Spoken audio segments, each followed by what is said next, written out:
El libro de los médiums, codificado por Allan Kardec. Segunda parte. Manifestaciones espíritas. Capítulo 23. Acerca de la obsesión. Obsesión simple, fascinación, subyugación. Causas de la obsesión. Medios para combatir la obsesión. 237. Entre los escollos que presenta la práctica del espiritismo, debemos colocar en primer lugar a la obsesión, es decir, el dominio que algunos espíritus ejercen sobre ciertas personas. Se produce exclusivamente a través de espíritus inferiores, que pretenden dominar, pues los espíritus buenos no imponen ninguna coacción.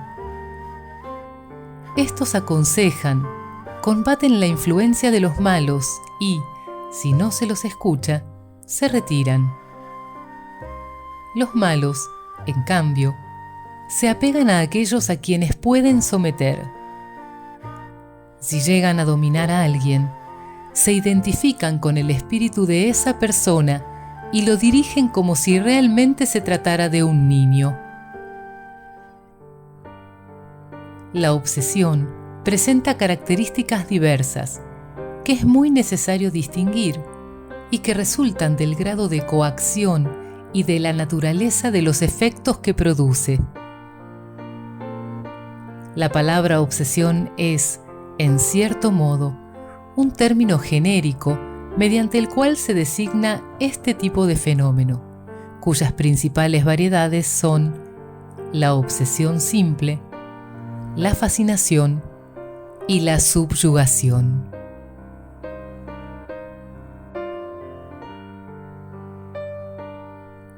(238) La obsesión simple se produce cuando un espíritu dañino se impone a un médium, se entromete contra su voluntad en las comunicaciones que recibe, le impide comunicarse con otros espíritus y sustituye a los que son evocados. Nadie está obseso por el solo hecho de que un espíritu mentiroso lo engañe. El mejor de los médiums se halla expuesto a eso, sobre todo en los comienzos, cuando aún carece de la experiencia necesaria, del mismo modo que entre nosotros, las personas más honestas pueden ser embaucadas por bribones.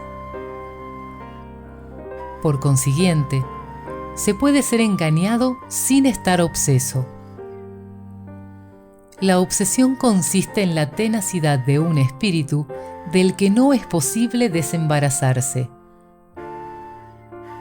En la obsesión simple, el médium sabe muy bien que está en relación con un espíritu embustero. Este no se oculta ni disimula en manera alguna sus malas intenciones y su deseo de contrariarlo.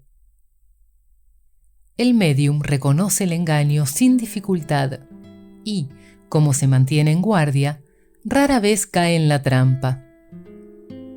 Por lo tanto, este género de obsesión es apenas desagradable y no tiene otro inconveniente más que obstaculizar las comunicaciones que se pretende recibir de los espíritus serios o de aquellos a quienes se aprecia. Podemos incluir en esta categoría los casos de obsesión física, es decir, la que consiste en las manifestaciones ruidosas y obstinadas de algunos espíritus que producen, de manera espontánea, golpes y otros ruidos. A propósito de este fenómeno, remitimos al lector al capítulo Manifestaciones físicas espontáneas.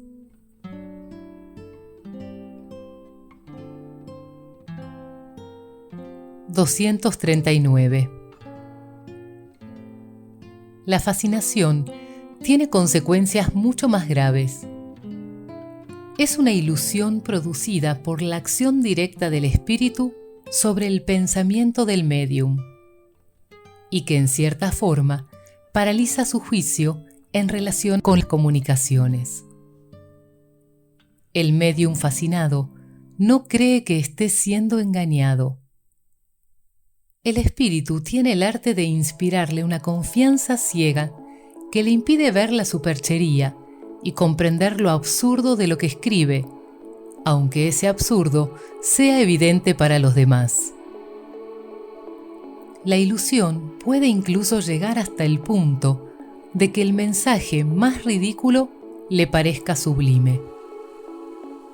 Se equivocan quienes suponen que este género de obsesión solo puede alcanzar a personas simples, ignorantes y desprovistas de juicio.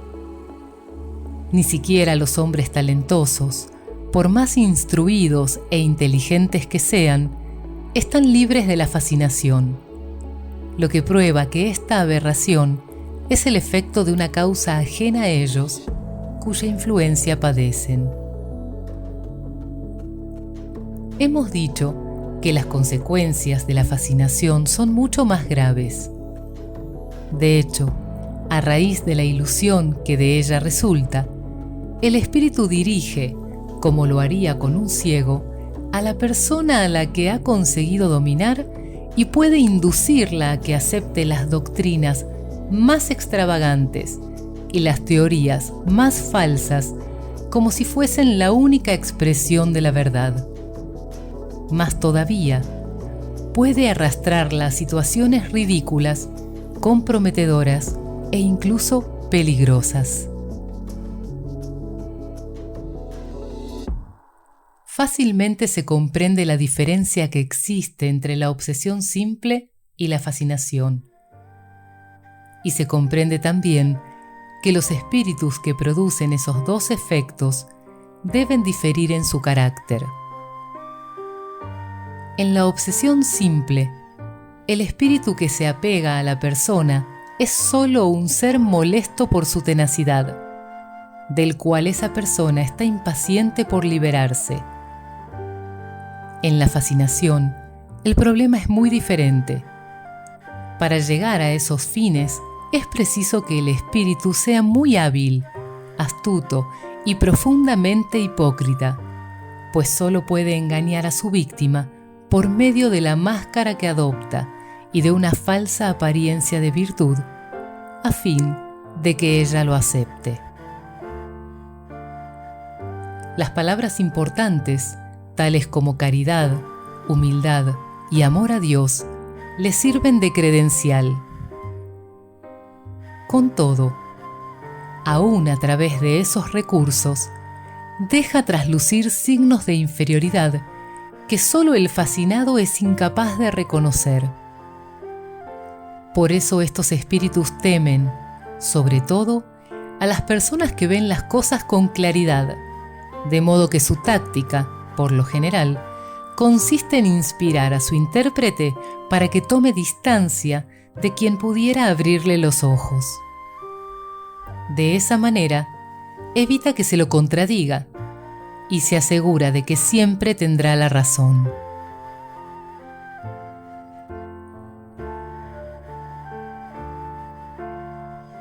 (240) La subyugación es una opresión que paraliza la voluntad de quien la padece y lo obliga a obrar a pesar suyo. En una palabra, se trata de un verdadero yugo. La subyugación puede ser moral o corporal. En el primer caso, el subyugado es obligado a tomar decisiones a menudo absurdas y comprometedoras que, por una especie de ilusión, supone sensatas. Es una especie de fascinación. En el segundo caso, el espíritu actúa sobre los órganos materiales y provoca movimientos involuntarios. En el médium escribiente, la subyugación corporal se revela por una necesidad incesante de escribir, incluso en los momentos más inoportunos. hemos visto a algunos que, a falta de pluma o lápiz, simulaban escribir con el dedo, donde quiera que se encontrasen, incluso en la calle, en las puertas y en las paredes. En ocasiones, la subyugación corporal va más lejos y puede incitar a la víctima a los actos más ridículos. Conocimos un hombre que, si bien no era joven ni bello, bajo el influjo de una obsesión de esa naturaleza, se sentía presionado por una fuerza irresistible a ponerse de rodillas ante una joven con la que no tenía ninguna relación y a pedirle que se casara con él. Otras veces, experimentaba en la espalda y en la zona posterior de las rodillas una presión intensa que lo forzaba, a pesar de su resistencia, a arrodillarse y besar el suelo en lugares públicos y ante mucha gente. Ese hombre pasaba por loco entre quienes lo conocían, pero estamos convencidos de que no lo estaba en absoluto, pues tenía plena conciencia de las cosas ridículas que hacía contra su voluntad y que por eso sufría horriblemente.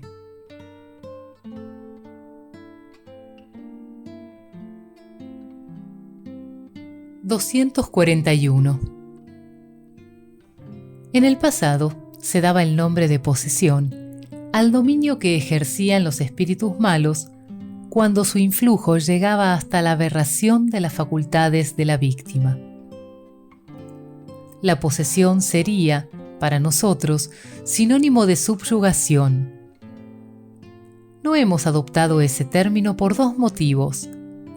Primero, porque implica la creencia de que existen seres creados para hacer el mal y perpetuamente destinados a ello, cuando en realidad no hay seres que no puedan mejorarse, por más imperfectos que sean. Segundo, porque implica también la idea de que un espíritu extraño toma posesión de un cuerpo, en una especie de cohabitación, cuando en realidad solo hay coacción. La palabra subyugación expresa perfectamente esta idea. Así pues, para nosotros no existen los posesos, en el sentido vulgar del término. Solo hay obsesos, subyugados y fascinados.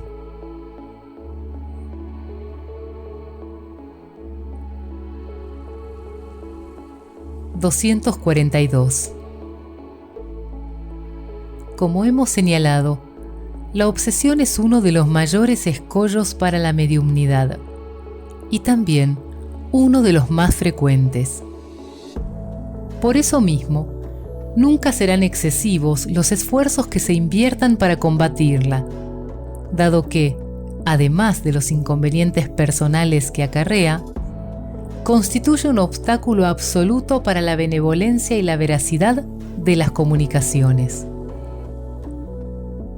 Dado que la obsesión, sea cual fuere el grado en que se presente, es el resultado de una coacción, y que esa coacción nunca puede ser ejercida por un espíritu bueno, se deduce que toda comunicación procedente de un médium obseso es de origen dudoso y no merece la menor confianza. Si en ocasiones se encuentra en ella algo bueno, es preciso conservar eso y rechazar todo lo que sea simplemente dudoso.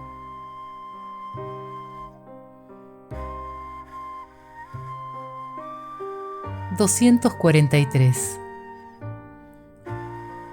Se reconoce la obsesión por las características siguientes. Primera, persistencia de un espíritu en comunicarse, lo quiera o no el médium, mediante la escritura, la audición, la tiptología, etc., oponiéndose a que otros espíritus lo hagan. Segunda, Ilusión que impide al médium, a pesar de su inteligencia, que reconozca la falsedad y el ridículo de las comunicaciones que recibe. Tercera, creencia en la infalibilidad y en la identidad absoluta de los espíritus que se comunican, los cuales, bajo nombres respetables y venerados, manifiestan conceptos falsos o absurdos. Cuarta, confianza del médium en los elogios que le dispensan los espíritus que se comunican por su intermedio. Quinta, disposición a distanciarse de las personas que podrían darle consejos útiles. Sexta, tomar a mal la crítica de las comunicaciones que recibe. Séptima, necesidad incesante e inoportuna de escribir. Octava, coacción física de cualquier tipo que se apodere de la voluntad del médium y lo obligue a actuar o a hablar a pesar suyo. Novena, ruidos y trastornos persistentes alrededor del médium, de los cuales él es la causa o el objeto.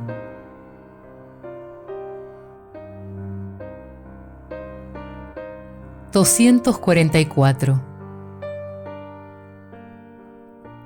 En relación con el peligro de la obsesión, cabe preguntarse si el hecho de ser médium no es para lamentar.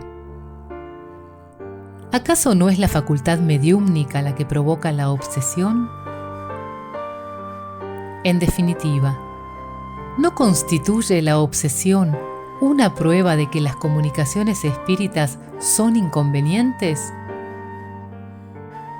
Nuestra respuesta es sencilla y solicitamos que sea meditada con detenimiento. Ni los médiums ni los espíritas crearon a los espíritus. Por el contrario, fueron los espíritus quienes dieron lugar a que haya espíritas y médiums. Ahora bien, dado que los espíritus no son sino las almas de los hombres, es evidente que hay espíritus desde que existen los hombres. Por consiguiente, a través del tiempo, los espíritus han ejercido una influencia saludable o perniciosa sobre la humanidad. La facultad mediúmnica es para ellos apenas un medio de manifestarse. A falta de esa facultad, lo hacen de otras 1000 maneras más o menos ocultas. De modo que sería erróneo suponer que los espíritus solo ejercen su influencia por medio de comunicaciones escritas o verbales. Esa influencia es permanente, y quienes no se ocupan de los espíritus, o incluso no creen en ellos, están expuestos a sufrirla tanto como los demás, y más aún porque no tienen cómo contrarrestarla. La mediumnidad es, para el espíritu, una manera de darse a conocer. Si es malo, siempre se traiciona, por muy hipócrita que sea. Por consiguiente, es posible afirmar que la mediumnidad permite ver al enemigo cara a cara, si así podemos expresarnos, y combatirlo con sus propias armas. Sin esa facultad, él actúa en la sombra y, amparado en la invisibilidad, puede hacer, y en efecto lo hace, mucho daño. ¿A cuántos actos no es impulsado el hombre para su desdicha? ¿Y cuántos habría evitado si hubiese tenido un medio de ilustrarse? Los incrédulos no sospechan la gran verdad que expresan cuando, al referirse a un hombre que se aparta con obstinación del camino recto, dicen estas palabras: su mal genio lo empuja hacia la perdición. Por eso, el conocimiento del espiritismo, lejos de favorecer el dominio de los espíritus malos, debe dar por resultado, en un plazo más o menos cercano y cuando se haya propagado, la destrucción de ese dominio, porque da a cada uno los medios necesarios para prevenirse contra las sugestiones de esos espíritus. Entonces, quien sucumba no podrá quejarse más que de sí mismo. Regla general: quien obtenga malas comunicaciones espíritas, escritas o verbales, se halla bajo una influencia dañina.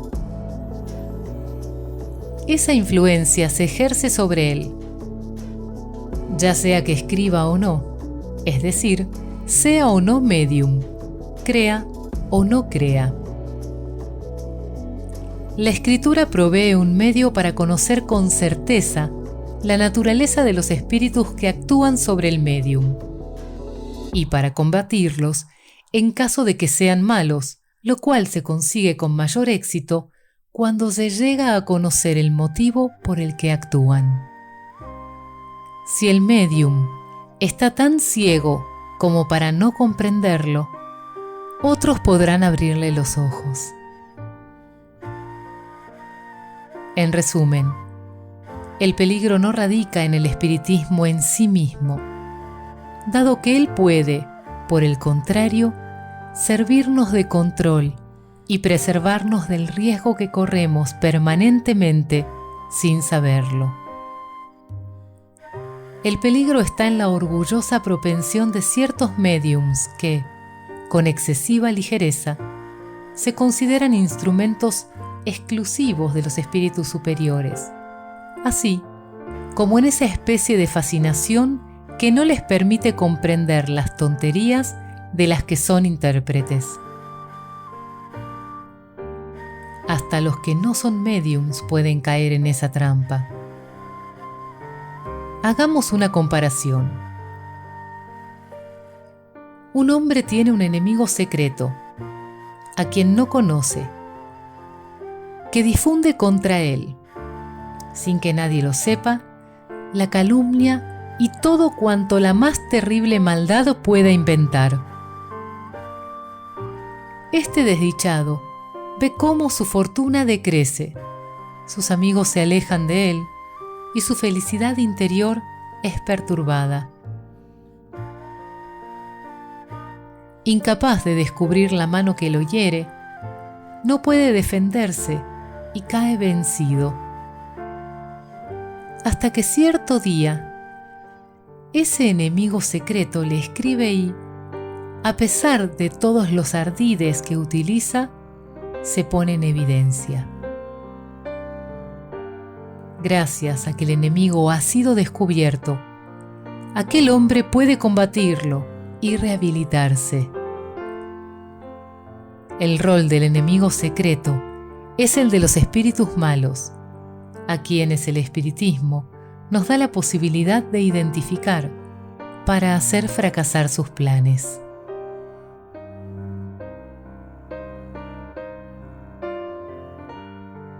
(245) Las causas de la obsesión varían según el carácter del espíritu. A veces se trata de una venganza que éste ejerce sobre un individuo que lo perjudicó en esta vida o en existencias anteriores. A menudo, su única razón es el deseo de hacer daño. Como ese espíritu sufre, quiere hacer que los demás también sufran y encuentra una especie de placer en atormentarlos, en humillarlos. La impaciencia que su víctima demuestra lo exacerba más aún, porque ese es el objetivo que el obsesor tiene en vista. En cambio, la paciencia termina por cansarlo. Al irritarse y mostrarse despechado, el obseso hace exactamente lo que el obsesor desea. Esos espíritus actúan algunas veces por odio y por envidia del bien. Por eso descargan sus maléficas intenciones sobre las personas más honestas. Uno de ellos se apegó como la sarna a una familia honorable, conocida de nosotros, a la cual, por otra parte, no tuvo la satisfacción de engañar. Cuando se le preguntó acerca del motivo por el cual había agredido a personas tan buenas, antes que a hombres malvados como él, respondió: los malos no me despiertan envidia.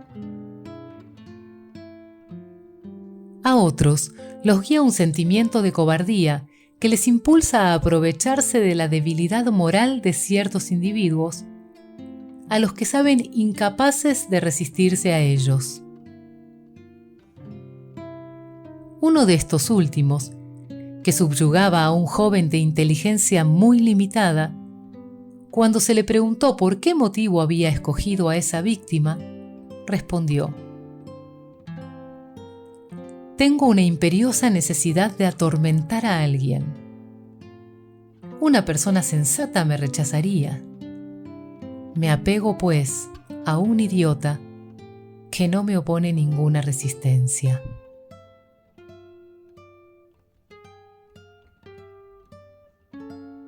(246)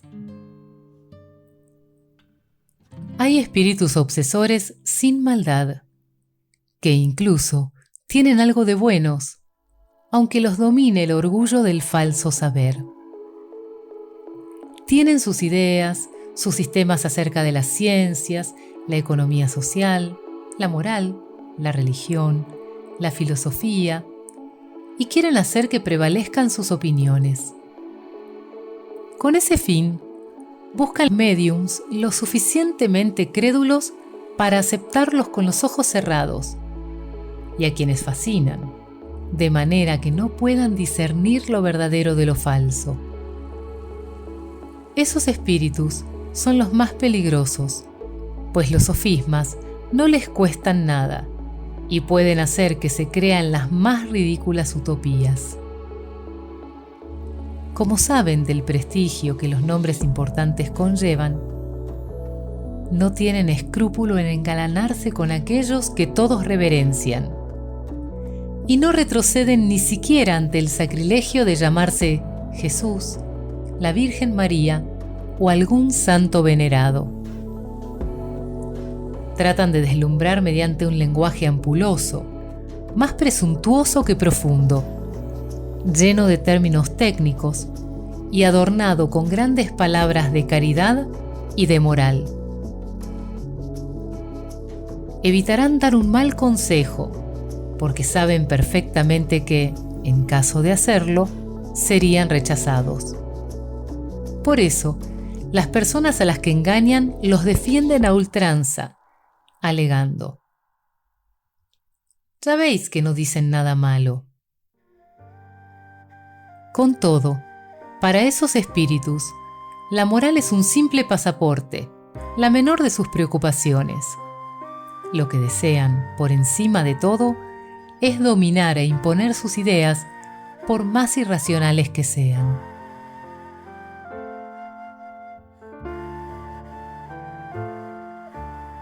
(247)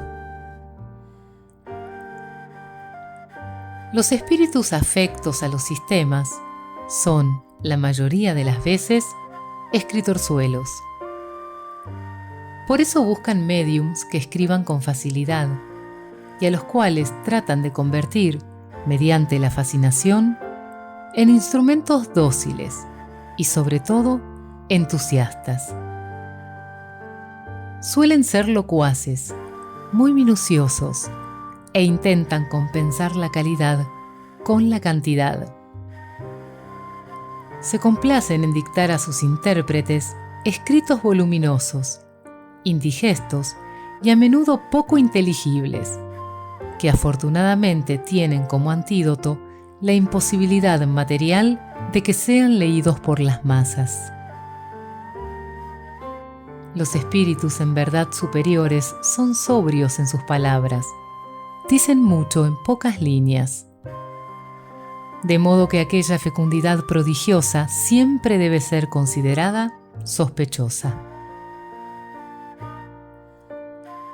Nunca seremos demasiado prudentes cuando se trate de publicar esos escritos.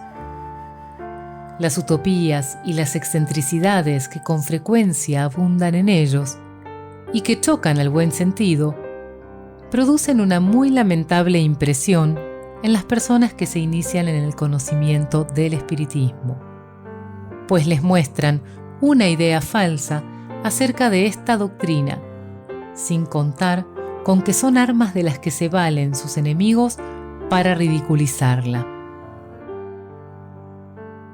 Entre esas publicaciones hay algunas que, a pesar de que no son malas y de que no provienen de una obsesión, pueden ser consideradas imprudentes, intempestivas o torpes.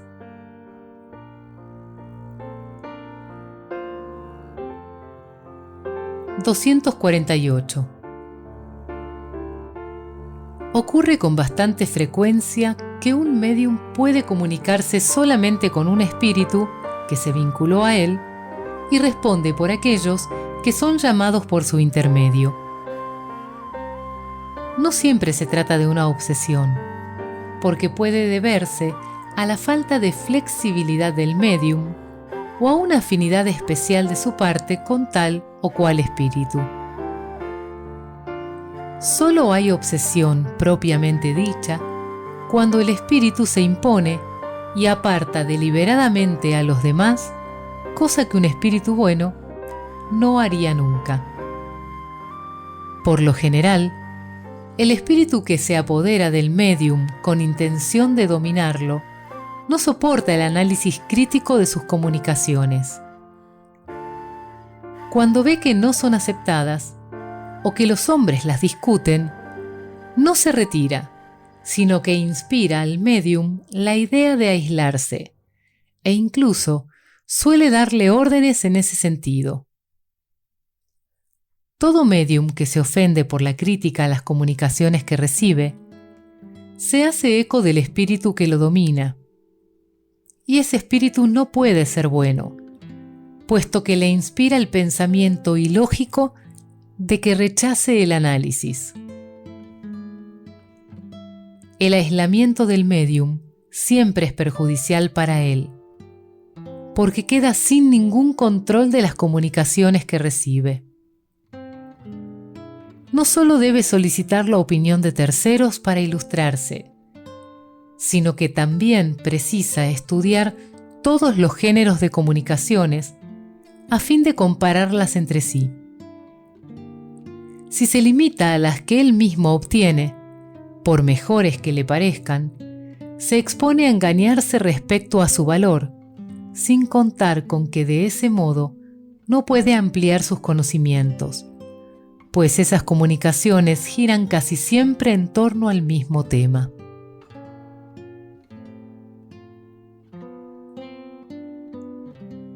(249) Los medios de combatir la obsesión varían de acuerdo con el carácter que ésta adopte. En realidad, no existe peligro para el médium que está persuadido de que se halla en relación con un espíritu mentiroso, como ocurre en la obsesión simple, que no es más que un hecho desagradable para el médium. No obstante, precisamente porque le resulta desagradable, el espíritu tiene un motivo más para obstinarse en molestarlo. En ese caso, debemos hacer dos cosas esenciales. Primero, mostrar al espíritu que no nos engaña y que le será imposible seducirnos. Segundo, agotar su paciencia, mostrándonos más pacientes que él. Cuando el espíritu se haya convencido de que pierde el tiempo, acabará por retirarse, como hacen los entrometidos a quienes no se les presta atención. Sin embargo, esto no siempre es suficiente y puede tomar largo tiempo liberarse, pues hay espíritus obstinados, para los cuales meses y años poco significan. Además, el médium debe hacer un llamado fervoroso a su ángel bueno, así como a los espíritus buenos por los que siente simpatía, a fin de rogarles que lo asistan. En cuanto al espíritu obsesor, por malo que sea, hay que tratarlo con severidad, pero al mismo tiempo con benevolencia, y derrotarlo mediante un buen comportamiento, orando por él. Si es realmente perverso, al principio se burlará, pero al moralizarlo con perseverancia, concluirá por enmendarse. Se trata de emprender una conversión, tarea muchas veces penosa, ingrata, incluso desagradable, pero cuyo mérito radica en la dificultad que ofrece. Con todo, si se lleva a cabo de manera correcta, siempre brindará la satisfacción de haber cumplido con un deber de caridad y, con frecuencia, la de haber hecho que un alma descarriada vuelva al camino del bien. Asimismo, conviene interrumpir toda comunicación escrita tan pronto como se compruebe que procede de un espíritu malo que no quiere entrar en razón, a fin de no darle el placer de que lo escuchen. En ciertos casos, puede incluso ser conveniente que el médium deje de escribir durante algún tiempo, lo que se determinará de acuerdo con las circunstancias.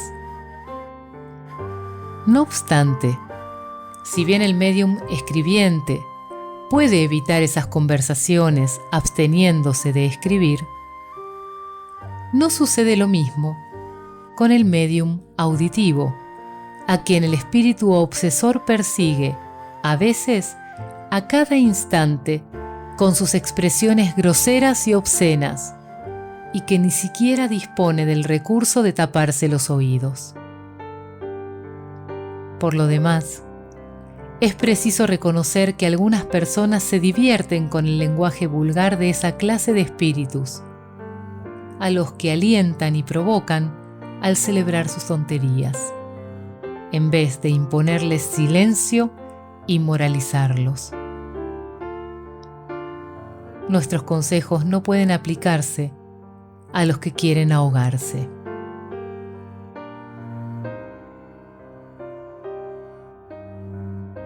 (250) Por consiguiente, solo habrá disgustos, pero no peligro, para los médiums que no se dejen seducir, porque no podrán ser engañados. Muy diferente es lo que ocurre con la fascinación, porque en ese caso, el dominio que adquiere el espíritu sobre aquel de quien se ha apoderado no tiene límites. Lo único que se puede hacer con la víctima es tratar de convencerla de que está siendo engañada, para reducir su obsesión al nivel de la obsesión simple. No obstante, eso no siempre es fácil y en algunas ocasiones resulta imposible. El ascendiente del espíritu puede ser de tal intensidad que éste logra que el fascinado se vuelva reacio a todo tipo de razonamiento. Y si incurre en alguna burda herejía científica, puede incluso hacer que la víctima dude de la verdadera ciencia. Como ya hemos dicho, el médium fascinado suele recibir con desagrado los consejos que se le brindan. La crítica lo molesta, lo irrita y le hace tomar aversión a las personas que no comparten su admiración por el espíritu que lo asiste. Sospechar de ese espíritu le resulta poco menos que una profanación. Y esa reacción es la que el obsesor incita, pues desea que todos se inclinen ante su palabra. Uno de ellos ejercía sobre una persona de nuestro conocimiento una fascinación extraordinaria. Lo evocamos, y después de algunas fanfarronadas, al comprender que no conseguía engañarnos en cuanto a su identidad, acabó confesando que no era aquel cuyo nombre usurpaba. Se le preguntó por qué seducía de tal modo a esa persona, y respondió con estas palabras que revelan claramente el carácter de esta clase de espíritus. Yo buscaba un hombre al que pudiera manejar. Lo encontré y con él me quedaré. Le dijimos que, si lográbamos que esa persona viera claro, ella lo expulsaría. A lo que respondió: ya lo veremos. Como no hay peor ciego que aquel que no quiere ver, cuando se reconoce la inutilidad de todas las tentativas para abrir los ojos al fascinado, lo mejor que se puede hacer es dejarlo con sus ilusiones. No es posible curar a un enfermo que se obstina en conservar su enfermedad y en ella se complace.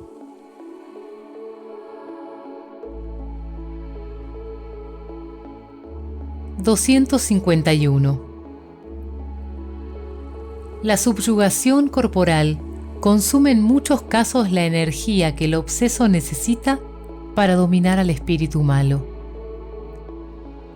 Por eso hace falta la intervención de otra persona que actúe mediante el magnetismo o bien con la fuerza de su propia voluntad. Si el obseso no colabora, esa persona deberá tener ascendiente sobre el espíritu.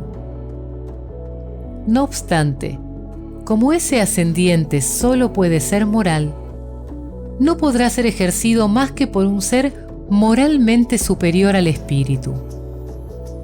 Y su poder será tanto mayor cuanto mayor sea su superioridad moral, en cuyo caso se impondrá al espíritu, que se verá forzado a rendirse ante él.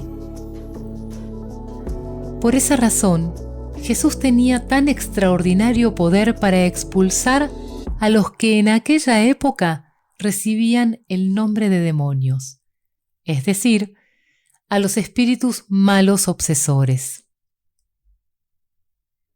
Aquí solo podemos ofrecer consejos de carácter general, ya que no existe ningún procedimiento material y, sobre todo, ninguna fórmula o palabra sacramental que tenga poder para expulsar a los espíritus obsesores.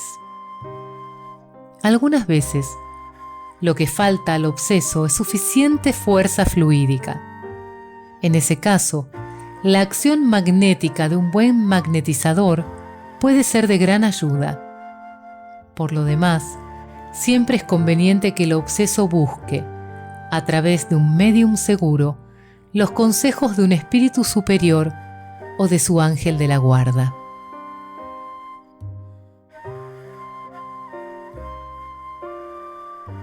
(252) Las imperfecciones morales del obseso constituyen en muchas ocasiones un obstáculo para su liberación. Veamos a continuación un ejemplo notable que puede resultar instructivo para todos. Hacía varios años que unas hermanas eran víctimas de vejaciones muy desagradables. Sus vestidos eran habitualmente dispersados por todos los rincones de la casa e incluso en los techos. Aparecían cortados, rasgados y perforados, por más cuidado que pusieran en guardarlos bajo llave. Esas damas, confinadas en una pequeña localidad alejada de la capital, nunca habían oído hablar del espiritismo. La primera idea que se les ocurrió fue, naturalmente, que eran objeto de bromas de mal gusto. No obstante, la persistencia de esos actos, además de las precauciones que adoptaban para evitarlos, alejó de ellas esa suposición. Mucho tiempo después, a raíz de algunas sugerencias recibidas, pensaron que debían dirigirse a nosotros para averiguar la causa de aquellos perjuicios y, en lo posible, la manera de remediarlos. Sobre la causa no había dudas. En cuanto al remedio, era más difícil. El espíritu que se ponía de manifiesto por medio de esos actos era evidentemente malévolo. Al evocarlo, se mostró de gran perversidad e inaccesible a los buenos sentimientos, aunque dio la impresión de que la oración ejercía sobre él una influencia saludable. Con todo, al cabo de un período de tregua, se reanudaron las vejaciones. Veamos el consejo que al respecto nos dio un espíritu superior. Lo mejor que esas señoras pueden hacer es rogar a sus espíritus protectores que no las abandonen. No puedo darles un consejo más apropiado que proponerles que desciendan hasta el fondo de sus conciencias para confesarse a sí mismas, mediante un examen, si siempre han practicado el amor al prójimo y la caridad. No me refiero a la caridad que consiste en dar y distribuir, sino a la caridad de la lengua, porque lamentablemente esas señoras no saben frenar las suyas, ni demuestran mediante actos piadosos el deseo de liberarse de aquel que las atormenta.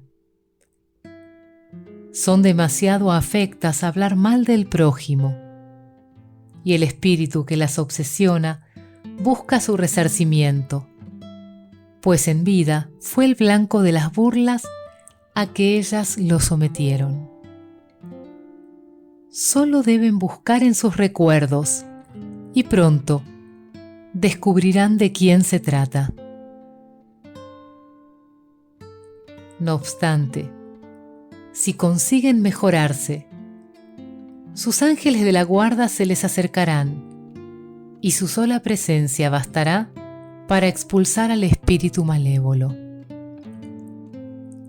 Él se ha pegado a una de ellas en particular, pues a consecuencia de sus actos reprensibles y malos pensamientos, su ángel de la guarda debió alejarse. Lo que ellas necesitan es hacer fervientes oraciones por los que sufren y, en especial, ejercitar las virtudes que Dios impone a cada persona de acuerdo con su condición.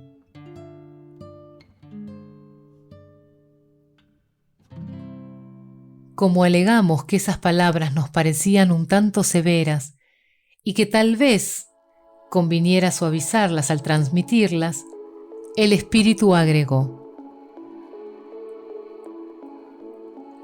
debo decir lo que digo y del modo en que lo digo, porque las personas en cuestión tienen el hábito de suponer que no hacen daño alguno con la lengua, cuando en realidad lo hacen, y mucho.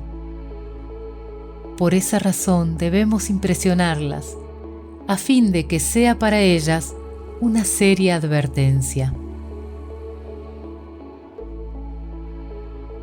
De esto se desprende una enseñanza muy importante. Las imperfecciones morales dan motivo a los espíritus obsesores, y el medio más seguro de liberarnos de ellos consiste en atraer a los espíritus buenos mediante la práctica del bien.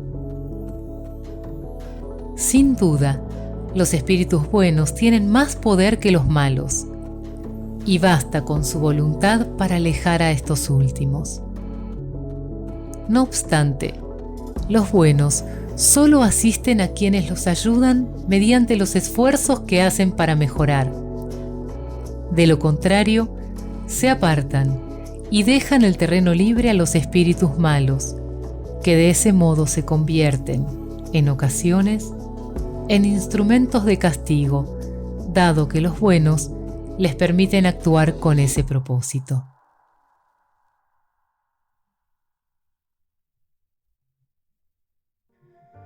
(253) Por otra parte, no debemos atribuir a la acción directa de los espíritus todas las contrariedades que experimentamos, pues estas son a menudo la consecuencia de la desidia o de la imprevisión. Cierto día, un labrador nos escribió una carta diciendo que en los últimos 12 años le habían ocurrido todo tipo de desgracias con sus animales. A veces se morían las vacas o dejaban de producir leche. Otras veces se morían los caballos, los carneros o los cerdos. Había rezado muchas novenas que no remediaron sus problemas y tampoco obtuvo nada con las misas que hizo celebrar ni con los exorcismos que ordenó practicar. Entonces, conforme a la creencia supersticiosa que era común en el campo, quedó convencido de que habían hechizado a sus animales. Supuso, sin duda, que estábamos dotados de algún poder para exorcizar y que ese poder era mayor que el del cura de su aldea, razón por la cual pidió nuestra opinión. Veamos la respuesta que nos dieron los espíritus. La mortalidad o las enfermedades de los animales de ese hombre se deben a que sus corrales están infectados, y él no resuelve ese problema porque cuesta dinero.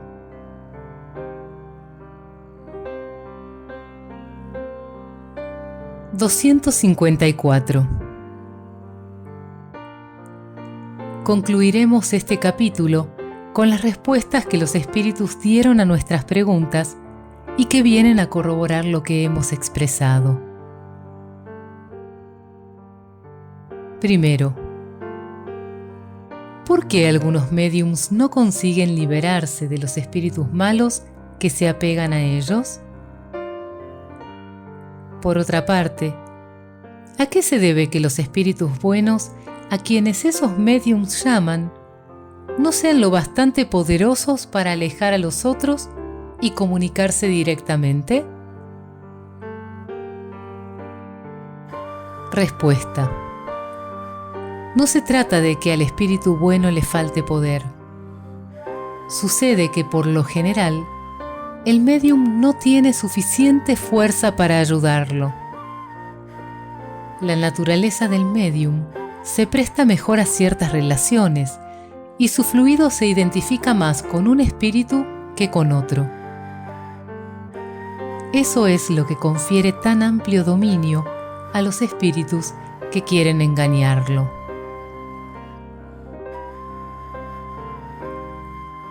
Segundo,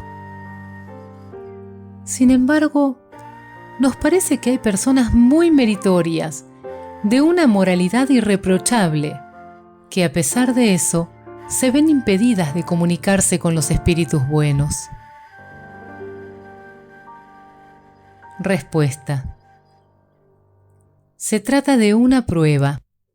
Además, ¿quién podría garantizaros que su corazón no está manchado con algo de mal? ¿O que su orgullo no se oculta tras una apariencia de bondad? Esas pruebas, al mostrar al obseso su debilidad, deben hacer que se encamine hacia la humildad. ¿Acaso hay alguien en la tierra que pueda considerarse perfecto? El que tiene todas las apariencias de la virtud puede tener también muchos defectos ocultos, un antiguo fermento de imperfección.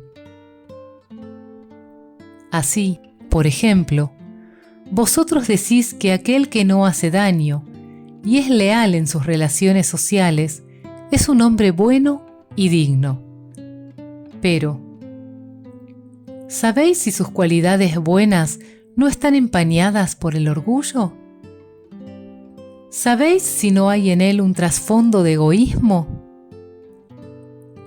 ¿Sabéis si no es avaro, celoso, rencoroso, malediciente y otras 1000 cosas que no percibís porque vuestras relaciones con él no os han permitido descubrirlas?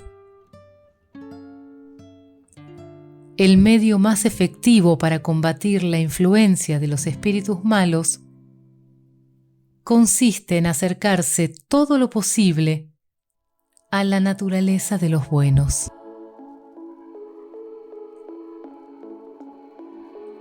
Tercero, la obsesión que impide a un médium obtener las comunicaciones que desea, ¿es siempre un signo de indignidad de su parte? Respuesta: no he dicho que se trate de un signo de indignidad, sino que puede haber algún obstáculo que se oponga a determinadas comunicaciones. El médium debe, pues, remover el obstáculo que se encuentra en sí mismo. Si no lo hace, sus plegarias y sus súplicas de nada le valdrán. No basta con que un enfermo le diga a su médico: «Devuélvame la salud, pues quiero estar sano». El médico no podrá hacer nada si el enfermo no hace lo que le corresponde.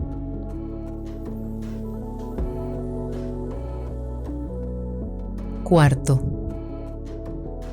así pues, la imposibilidad de comunicarse con determinados espíritus ¿constituiría una especie de castigo? Respuesta: en determinados casos puede constituir un verdadero castigo, así como la posibilidad de comunicarse con ellos es una recompensa que debéis esforzaros por merecer.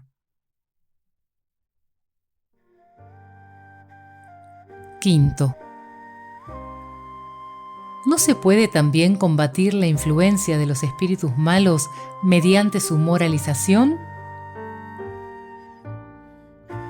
Respuesta: sí, pero eso nunca se hace, a pesar de que no hay que dejar de hacerlo, porque en muchas ocasiones constituye una tarea que se os ha confiado y que debéis cumplir de manera caritativa y con religiosidad. Por medio de sabios consejos se puede inducir a los espíritus malos al arrepentimiento, a fin de acelerar su progreso.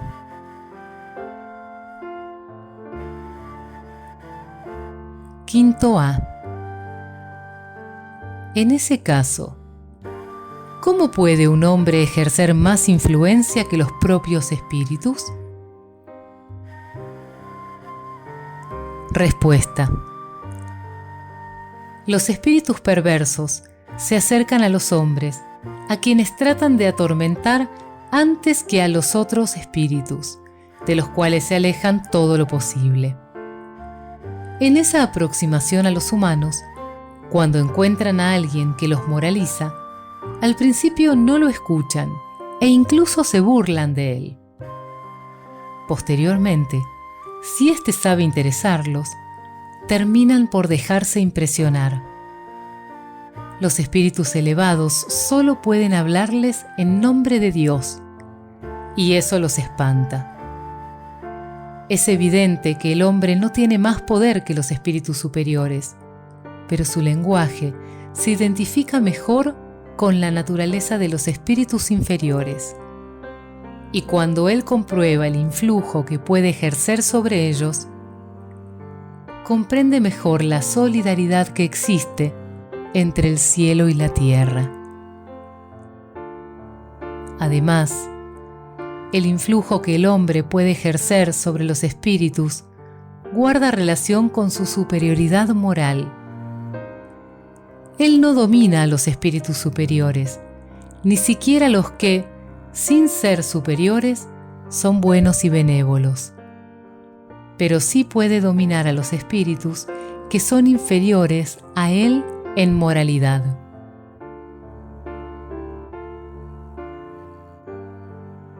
Sexto, la subyugación corporal, llevada a cierto grado, ¿puede causar la locura? Respuesta: sí. Una especie de locura cuya causa el mundo no conoce, pero que no tiene relación con la locura común. Entre aquellos a quienes se considera locos, muchos son apenas subyugados.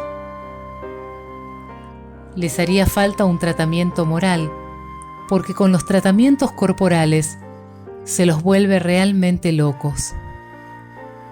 Cuando los médicos conozcan bien el espiritismo, sabrán hacer esa distinción y curarán más enfermos que con las duchas.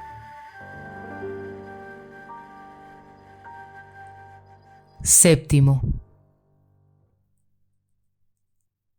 ¿Qué debemos pensar de los que, viendo algún peligro en el espiritismo, creen que el medio de evitarlo sería prohibir las comunicaciones espíritas? Respuesta: si bien pueden prohibir a ciertas personas que se comuniquen con los espíritus, no pueden impedir que esas mismas personas reciban manifestaciones espontáneas, dado que no les resulta posible suprimir a los espíritus ni impedir que ejerzan su influencia oculta. Actúan como esos niños que cierran los ojos y por eso creen que nadie los ve.